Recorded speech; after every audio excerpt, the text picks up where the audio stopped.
and the other is the Q element that puts quote marks around a bit of text inline. First, the block quote element, which you can see demonstrated here. In the browser, you'll see it's just indented text, and if I go ahead and shrink down the browser so that it wraps, you'll see that it's indented on both sides, but it's not centered or anything. And that's actually how the block quote element is often used. It's often used just to indent text. It's not used necessarily to mean this is a block of quoted text. So be aware of that, and when you're using the block quote element, be sure to use it to mean what it's supposed to mean, and if you need to just indent text, you can use style sheets for that with a regular paragraph. The new Q element, and I say new, it's been around now for almost 10 years, but it's not actually supported by a lot of browsers, so it's not used very much. Be sure to check with the browsers that matter to you before you try to use it.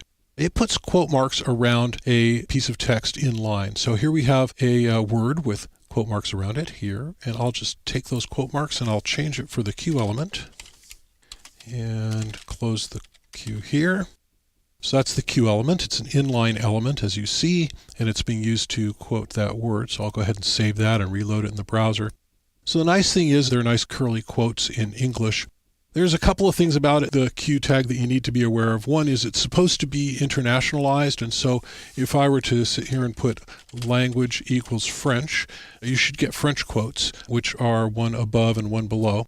And I save that and reload it, and you see it doesn't change anything. So that's not fully supported in Firefox. And in actuality, the tag isn't supported at all in some browsers, notably Internet Explorer. And so if you use it, you may just not get any quotes at all. So be sure to test it in the browsers that are important to you before you use it.